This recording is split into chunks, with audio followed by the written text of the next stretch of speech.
On today's episode of the show, we answer some key questions surrounding the 2025 basketball recruiting cycle. How many spots do the Cardinals have available? Just how important is local recruiting in this cycle to Louisville? And who are some early names that you need to know about? We answer all those on today's episode of the show. Stay tuned.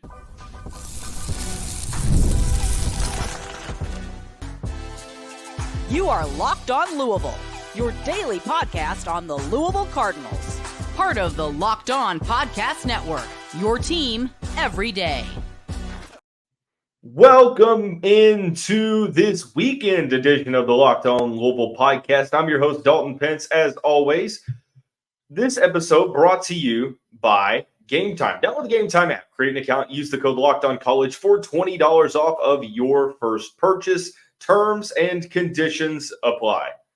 As always, we want to take this time to personally thank you all for making us your first listen of the day. Just a reminder, the Locked On Louisville podcast is free on all streaming services, 5 days a week, your team every day. 2025 basketball recruiting will begin to ramp up. Actually, it probably already has. Over the summer, as we head into the fall, the AAU circuit is in full swing. And Pat Kelsey will now turn his attention to the 2025 recruiting cycle, his first full recruiting cycle as the head coach of the Louisville Cardinals. Some key questions need to be answered. How many spots are available? How important is local recruiting? Who are some early names to know? We discuss all those on today's episode of the show. But to sort of preview the cycle for the Cardinals, you first have to answer, well, just how many spots are available for Louisville to work with. And to get a better understanding of that, it depends on your evaluation of the current roster. One thing that I've been vocally impressed about is not just Pat Kelsey bringing in immediate help right away, but also having some attention to detail and also trying to set up the program in the future. Bringing in that immediate help, but also making sure that you're hopefully not in the same spot as this year where you had to replace all 13 scholarships. Now, depending on your evaluation of the roster, will likely have a direct impact and effect on how many spots that you think are available. Well, looking at the roster, and assuming that nobody that is not supposed to redshirt. So let's say that nobody redshirts, that you aren't expecting to redshirt. So the only two redshirts you would have would be Kobe Rogers and Ali Khalifa. Both of them are taking medical redshirts. You can have a maximum of 5 players return for the 2025-2026 campaign. You have both Ali Khalifa and Kobe Rogers. Kenai Ruths will be a true sophomore. Corin Johnson, I believe, will have one, if not two, I think one year of eligibility remaining. And then James Scott will have 2 seasons of eligibility remaining. So you have 5 players that will possibly be on scholarship. Now, that is a maximum. You have to, number one, basically re-recruit your roster every single season. So know that when I say that you can bring in 5 or you can bring back 5, that doesn't mean that you are automatically going to. Even if you don't, or even if you do want to bring back all 5 players, and your goal is to do just that, players can enter the portal.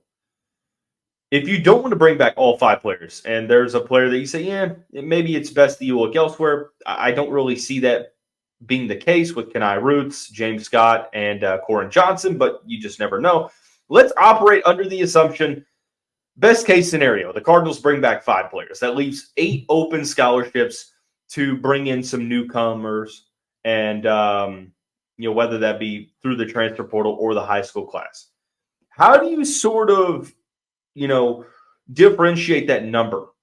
How do you split it up and divide the scholarships between both the portal and the high school class? Well, for me, there's a couple different ways you can go about it. I look at it as sort of like the 3-4-5 rule. I legitimately just created that off the top of my head. So don't go looking that up on Google because it's probably not even a thing.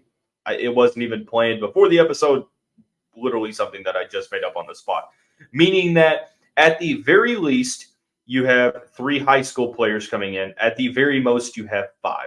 Because that would give you a very, very good balance between veteran players coming in and high school players coming to college as well. So, example, if you bring in 3 high school players, you bring in 5 transfers. If you bring in 5 high school players, you bring in 3 transfers. Most ideally for me would be 4 and 4. 4 high school guys and 4 transfers. Because let's look at it. You bring 5 players back from this year's squad. Kobe Rogers and Ali Khalifa will have their respective roles after their medical red shirts. But Corin Johnson, if he returns, I am a huge Corin Johnson fan. I think that he would be, your go-to point guard or combo guard. He's a starter. Kenai Roots would be in his second season.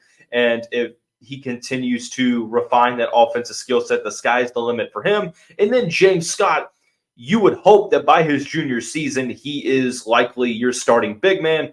So you have your opportunities to, bring in 4 players that whether or not you need them to be an impact right away, or, they are players that can come in and not be relied upon to do too much, sort of like Kenai Roots this season, but it's all about developing that skill set. Personally, you could go with a couple of instant impact guys and a couple of players that you feel fit your system.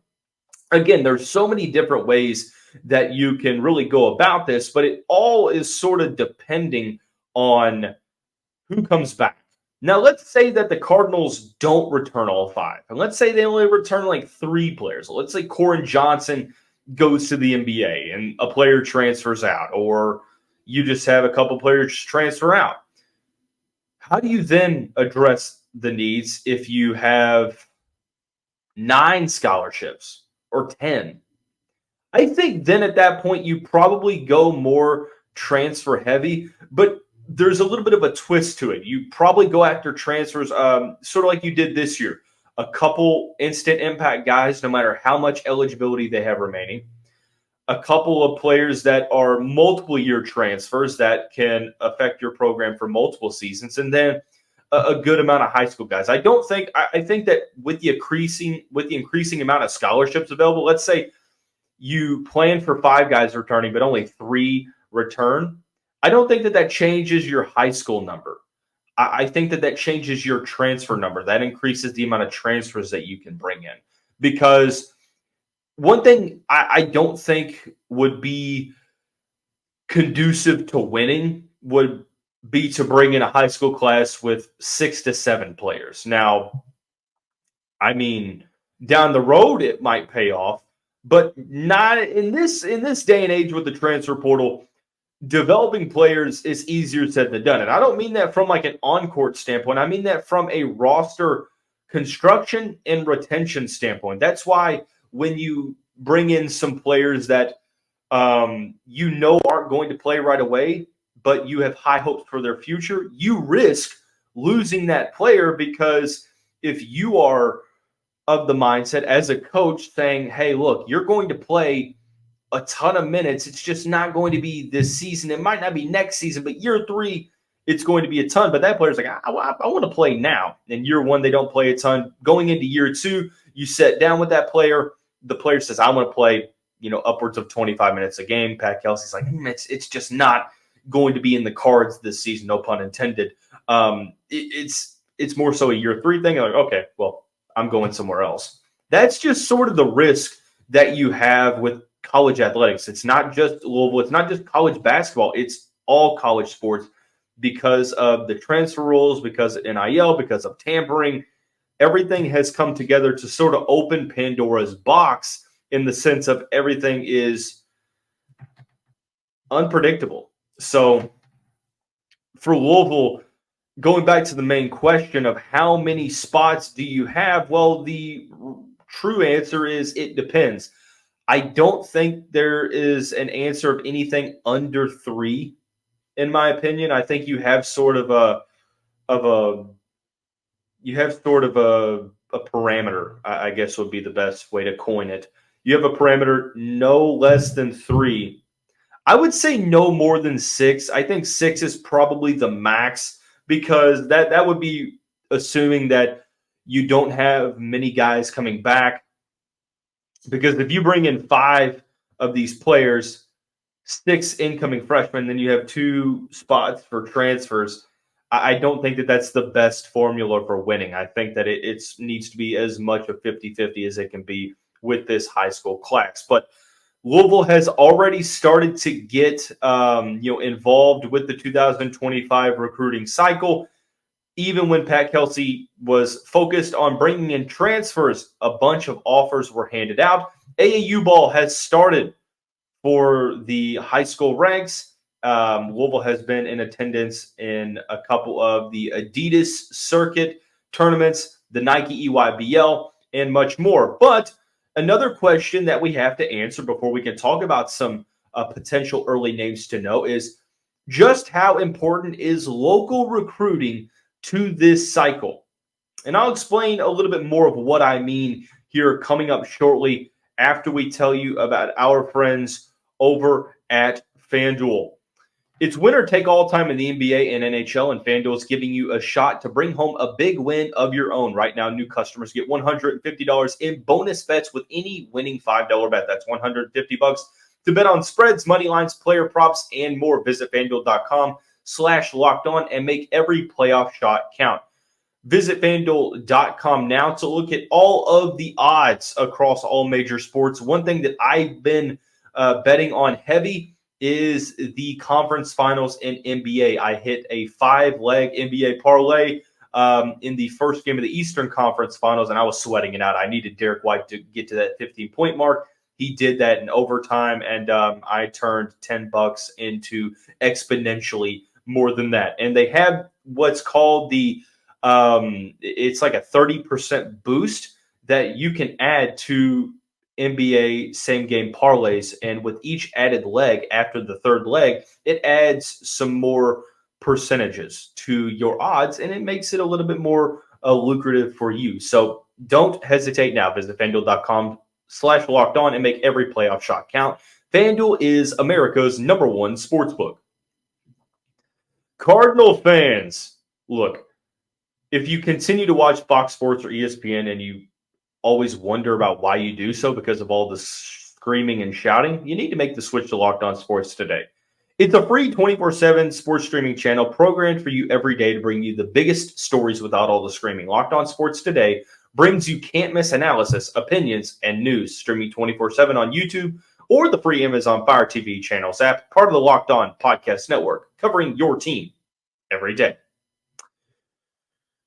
Local recruiting has been a point of discussion for, honestly, I would say forever for Louisville basketball, because Kentucky is a basketball state. Now, one trend of this program in terms of recruiting is that seemingly since I've been alive, 1998, I've witnessed, and this goes beyond my lifetime, obviously, because I'm talking about the 80s at this point, but local recruiting is a staple of the program. Now, I'm not saying that they, bring the majority of local guys in to fill out recruiting classes, but if a top local player is from the city, now from the state, it's a little bit different, but from the city of Louisville, you have, many players going from the city to Louisville. Now, Caleb Glenn ended up transferring out, but a couple names: Dwayne Sutton, Caleb Glenn, Ray Spalding, Quentin Snyder. You can name a handful of different players over the years that fit into that category. But as it relates to Pat Kelsey, I guess because we never really knew what Kenny Payne was doing recruiting anyway, local recruiting still was a point of discussion. But now with Pat Kelsey, some want to know, well, there are some big-time players in the 2025 class: Jasper Johnson, Malachi Moreno. Let's see. You have Caden Magwood. EJ Walker is from Lloyd. I think it's Lloyd High School, if I'm not mistaken, Erlanger, Kentucky. There's also Julius Edmonds, who's a 3-star. What's going to happen? Is Louisville, how important is it for Louisville to go out and get a local commit in this cycle? Well, I think that as a society, one of the things that we struggle with is we make everything mutually exclusive.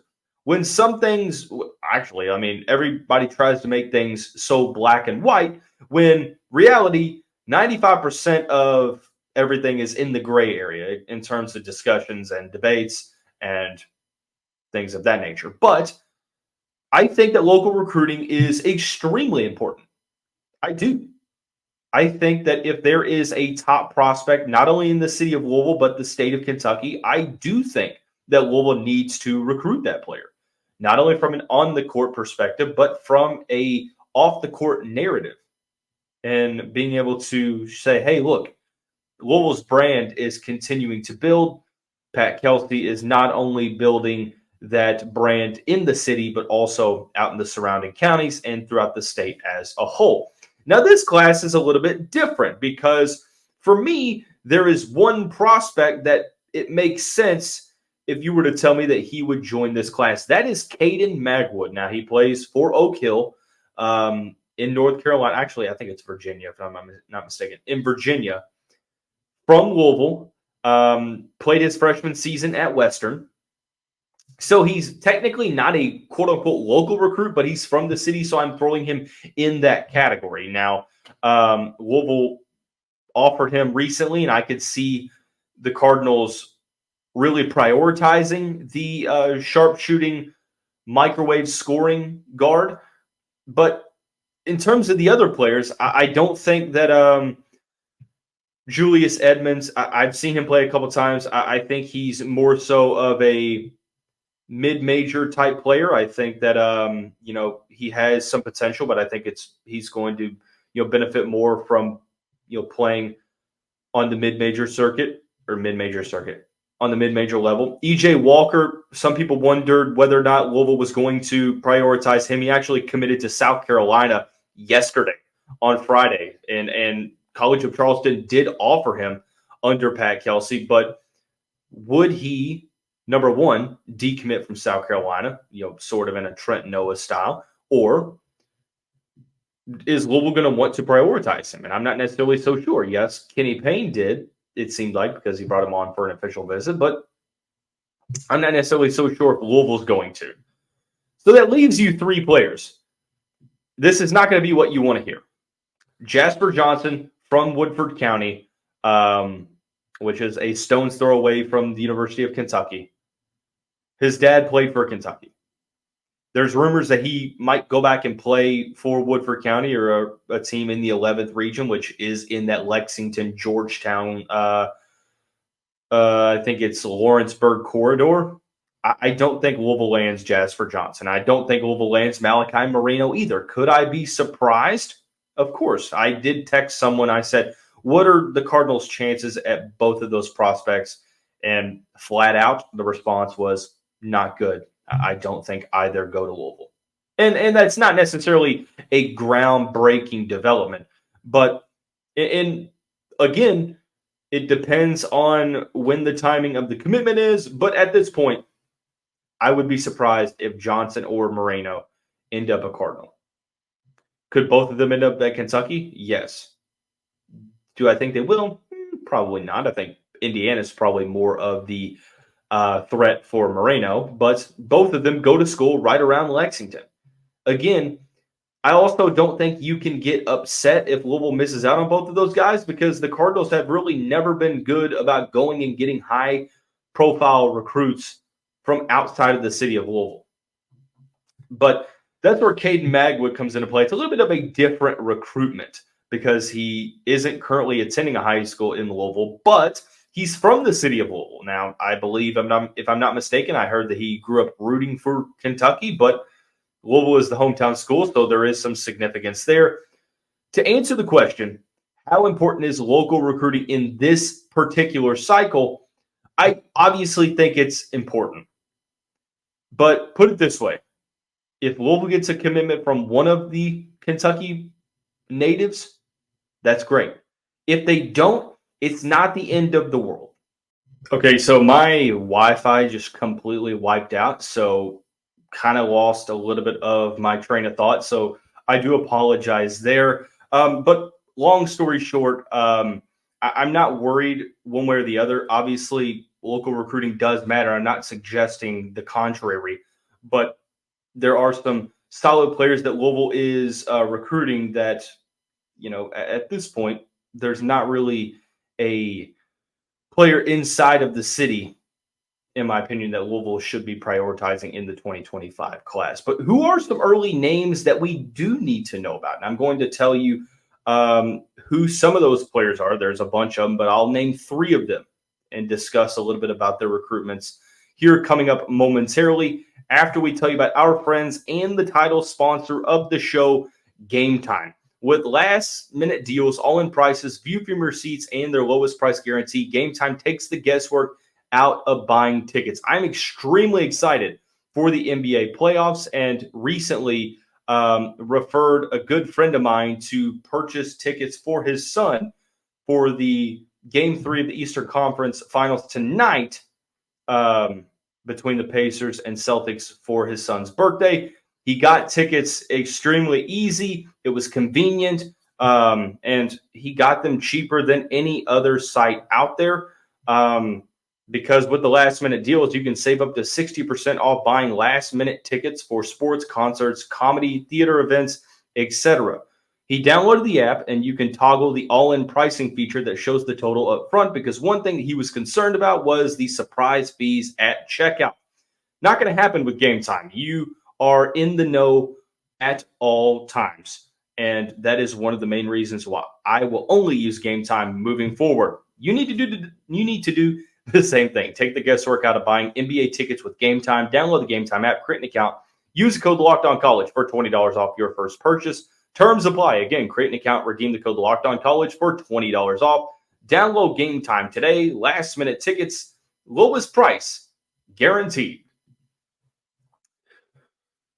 If we're going to preview the 2025 recruiting cycle for the Louisville men's basketball team, you need to talk about some of the names that Louisville is recruiting. Now, at this point, Kelsey, one thing we have to remember is Pat Kelsey is 60 days in to his tenure at Louisville. So he's just now offering these players, and you're recruiting a little bit of a higher echelon of talent, because going from College of Charleston to Louisville, you're recruiting a different caliber player. So a good amount of these players he's creating relationships with where there were no prior relationships with the current staff.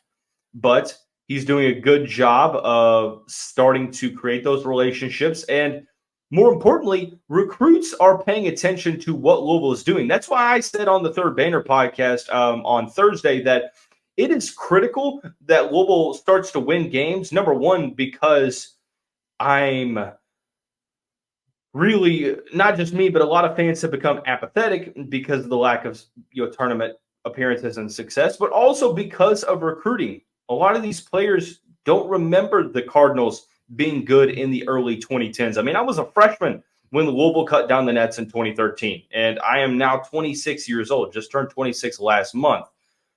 You have to get that level of success back, but one of the ways you do that is show that you can recruit really well, and a lot of these players are paying attention to that. So 3 players that I want to talk about. The first one is Jaden Toombs. Toombs is a 6'9" center from Dallas, Texas, plays for Dynamic Prep, top 70 player in the country, and his stock has been rising a ton. He's currently eyeing a visit to Louisville, along with some other places. LSU is in the mix, Texas Tech as well. I asked a scout friend of mine who has years and years of experience with high school recruiting and scouting.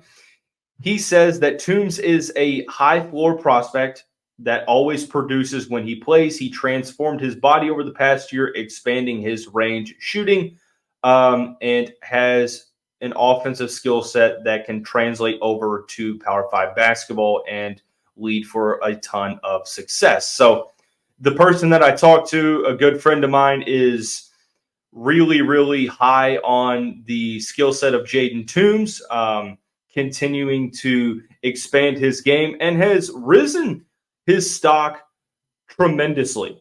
Now, he's expanding the range. A lot of his production comes from the paint and utilizing his strength, 6'9", 245 pounds. As he's improved his frame, he has a solid motor. He can play above the rim. However, he needs to continually increase the range, but the skill set is there. Most notably, he has a relationship with Ronnie Hamilton, which makes a ton of sense with LSU being one of the top schools. Ronnie Hamilton, a former LSU assistant coach. Hamilton has been rumored to be a great recruiter, and you're starting to see multiple 2025 recruits discuss Hamilton as one of the reasons why they are considering Louisville. So Toombs would probably be in my top 5 big board for this class. I think that he's going to continue to transform his body. The offensive skill set is through the roof in terms of ceiling and potential. It's just about refining that skill set and utilizing those fundamentals to grow the game. But Jaden Toombs is one player to focus on. Another player that has a potential visit to Louisville in the works is Nico Bundalo. I believe that's how you say it. Nico is short for Nicola. Bundalo, Bundalo. This time last year was not necessarily an unknown, but at one point he was, and his stock has risen potentially more than almost any other player in the country. Now, according to the 24/7 Sports Composite, he is a 5-star ranked player, the number 1 player in the state of Ohio, Hudson, Ohio, the same state where Pat Kelsey is from, and the 7th best power forward. Bundalo has a skill set that basically is what you're looking for in a Pat Kelsey scheme. He is really effective rebounding the basketball, and I'm extremely impressed by how well he's able to turn rebounds into breakaway transition situations. And transition is one of the focal points of a Pat Kelsey offense. They like to play fast.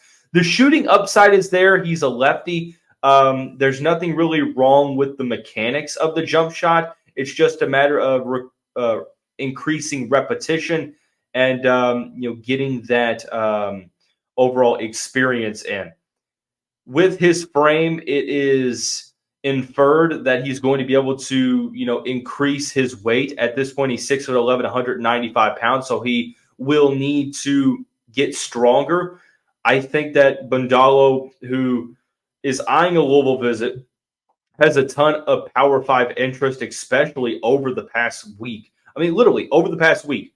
LSU, West Virginia, Missouri, Texas, Arizona State, all offering the Ohio native that plays for Western Reserve Academy. There have been some questions over his high school level of competition, but he is shining on the AAU circuit against some of the best prospects in the country. He is a player to watch. And the last one we'll talk about on this episode of the show is JJ Mandequit from Hawaii. I believe he is from Hawaii. Yeah, he's from Honolulu. 6'1", 190-pound point guard. Plays for Utah Prep in Harriman, Utah. Ranked just outside of the top 50 according to 24/7 Sports. 7th best point guard. 2nd best in the state of Utah. Now, a recruiting insider did tell me today that he would be shocked if Mandequit left the West Coast, but that Louisville will definitely be involved in this recruitment. He was one of the first 2025 prospects that the Cardinals offered, and he hasn't written off the possibility of making a Louisville visit. Wasn't really familiar with Pat Kelsey, but he has kept tabs on what Kelsey has done in the portal, and once again, has a relationship with Ronnie Hamilton, a close relationship with Mandequit and his family. Ronnie Hamilton is opening the door into this recruitment. Mandequit is one of the best true point guards in the class.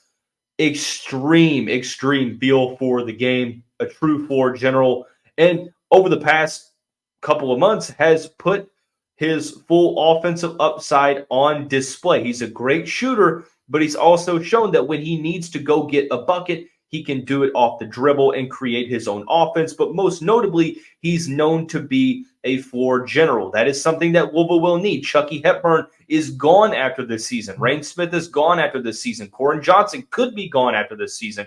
You're looking for a point guard of the future. I think J.J. Mandequit would be a great option. Now, obviously, these are only 3 options. We can't talk about every player that Louisville has offered and every player that is potentially going to be visiting Louisville, but as we head throughout the summer, we will discuss the names that schedule visits, show a ton of interest in Louisville, and much more. It's great to discuss recruiting on this show for the men's basketball program, really for the first time in a couple of seasons consistently. So that is going to wrap up this weekend edition of the show. Everyone have a great day. We'll see you right back here